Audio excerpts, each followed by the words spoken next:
All of his co-workers were gone. What could it mean? Stanley decided to go to the meeting room. Perhaps he had simply missed a memo. When Stanley came to a set of 2 open doors, he entered the door on his left.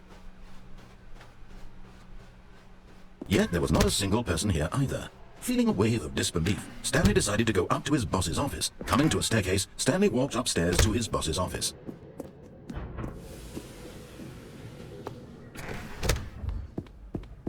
Here's the door, just go.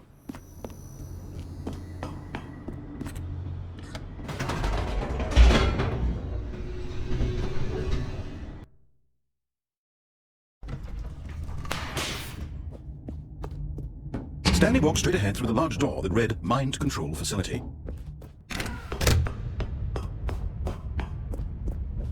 The lights rose on an enormous room packed with television screens. What horrible secret did this place hold? Stanley thought to himself. Did he have the strength to find out? Now the monitors jumped to life, their true nature revealed. Each bore the number of an employee in the building, Stanley's co-workers. The lives of so many individuals reduced to images on a screen, and Stanley, one of them, eternally monitored in this place where freedom meant nothing.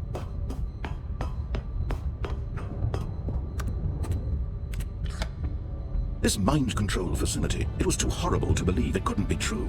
Had Stanley really been under someone's control all this time? Was this the only reason he was happy with his boring job? That his emotions had been manipulated to accept it blindly?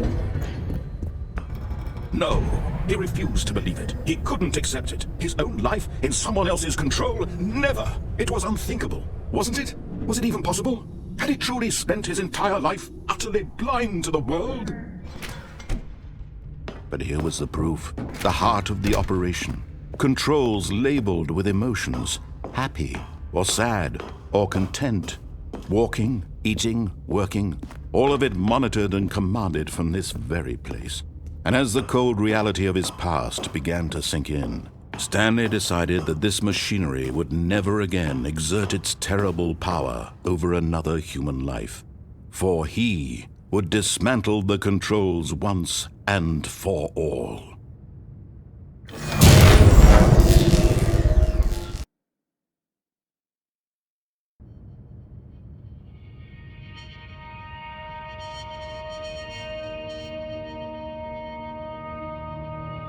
Blackness and a rising chill of uncertainty.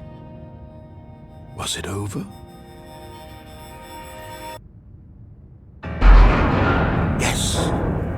He had won! He had defeated the machine, unshackled himself from someone else's command. Freedom was mere moments away. And yet, even as the immense door slowly opened, Stanley reflected on how many puzzles still lay unsolved. Where had his co-workers gone? How had he been freed from the machine's grasp? What other mysteries did this strange building hold? But as sunlight streamed into the chamber, he realized none of this mattered to him, for it was not knowledge or even power that he had been seeking, but happiness. Perhaps his goal had not been to understand, but to let go. No longer would anyone tell him where to go, what to do, or how to feel. Whatever life he lives, it will be his. And that was all he needed to know. It was perhaps the only thing worth knowing. Stanley stepped through the open door. Stanley felt the cool breeze upon his skin, the feeling of liberation, the immense possibility of the new path before him. This was exactly the way, right now, that things were meant to happen.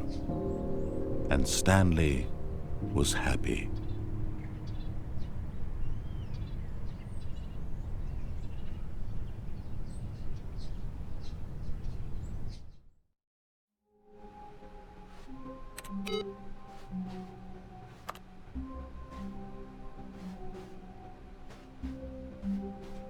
Stanley picked up the bucket.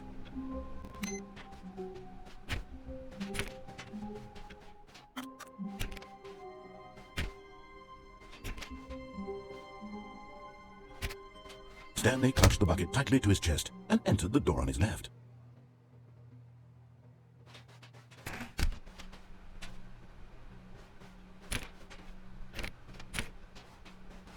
Still no one was here. Stanley needed the bucket's warmth and comfort now more than ever. Perhaps his boss's office was where he'd find answers. Coming to a staircase, Stanley and the bucket walked upstairs to the boss's office.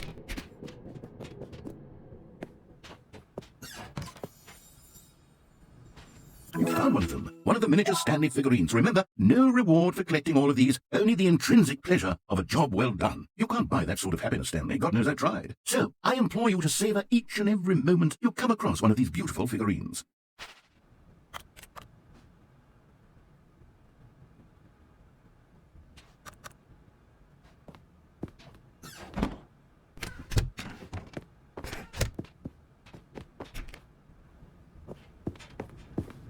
Stepping into his manager's office, Stanley was once again stunned to discover not an indication of any human life. Crushed by the weight of this revelation, Stanley may have broken down into an emotional dumpster fire if not for the soothing presence of the bucket. Even now, in his darkest of hours, did the bucket's warmth and guiding light pierce the dark clouds of confusion and chaos. It would be with him always. The bucket would, and he knew it. The two of them were inseparable. At this point, Stanley was so absorbed in the tender spiritual connection he shared with the bucket that he didn't notice the keypad behind the boss's desk. Nor in his bliss of simply being near the bucket did he have any notion that the PIN number for the keypad was 2845. But Stanley guessed the correct code by sheer luck. Was it that the bucket knew all along?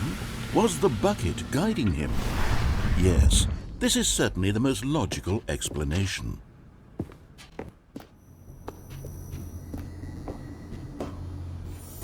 Another miniature Stanley figurine. This, there really must be a snappier name for these things. What about mini-stands? Stanley figs? Or what about Stanlerines? Yes, I think I like that. Another Stanlerine under your belt.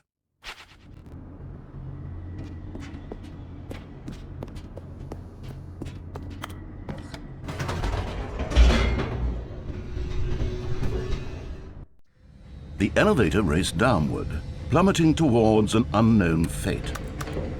It would be all Stanley could do to keep himself together, if not for the bucket. Soothing him, comforting him, reassuring that in this darkest moment of uncertainty, he would be all right. The bucket is here for you, Stanley. Everything will be fine.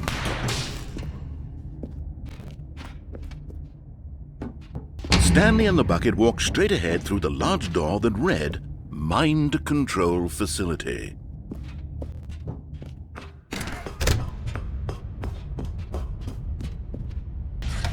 The lights rose on an enormous room packed with television screens. What horrible secret did this place hold? Stanley and the bucket both wondered to themselves.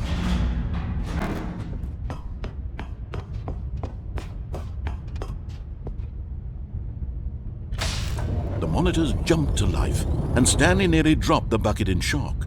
Everyone in the office was being videotaped, monitored like guinea pigs. The bucket had never seen anything like this, and it very nearly burst into tears as Stanley cradled it gently, reassuring it that everything would be fine.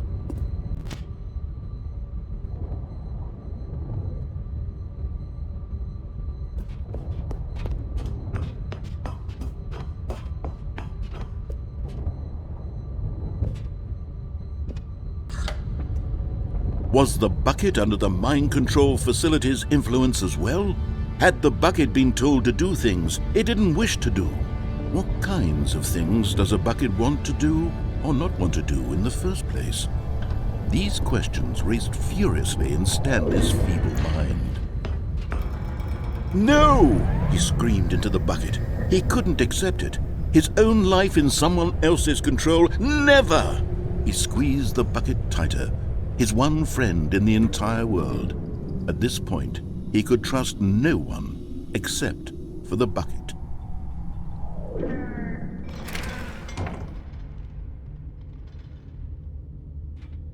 But here was the proof.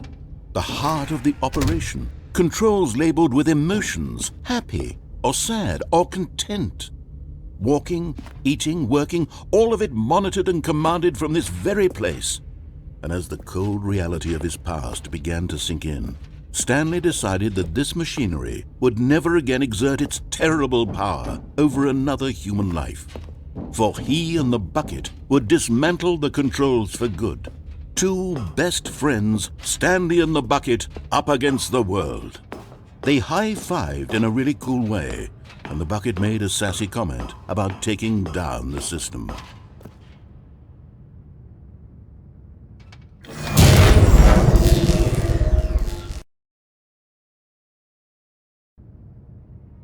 Stanley and the bucket waited in blackness. Was it over? Yes, they had done it. Stanley and the bucket had defeated their greatest and darkest enemy, freed themselves from the tyrannical grip of the evil mind control machine. Freedom was now mere moments away. Excitedly, the two of them began to discuss the kind of life they wanted to live once they stepped through this massive door. The bucket wanted to learn to roller skate. Stanley wanted to sneeze in every country on Earth. Both of them wanted to begin watching a movie, any movie, but then stop it halfway through and begin watching it in reverse from the end. True, it was a simple life they envisioned, but it was one they'd lived together, with one another to lean on, to trust, to support. What? Wait. What was happening? Why had the door stopped? Was Stanley and the bucket not about to be freed?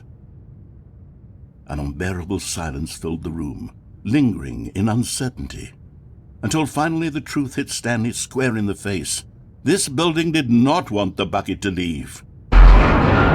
Even the facility itself recognized the incredible calming presence of the bucket, needed the soothing warmth of the bucket, would go to any lengths not to part with the bucket.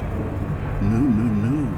Stanley can't leave this place, not while he has such a precious bucket in his arms, not while this building has anything to say about it. Stanley realized he would never again leave this very room, but at least he has the bucket. To be trapped eternally in darkness isn't really so bad, Stanley thought to himself. As long as I have my bucket with me, right? I'll be okay, won't I? Stanley gulped. Very soon now, he was about to find out.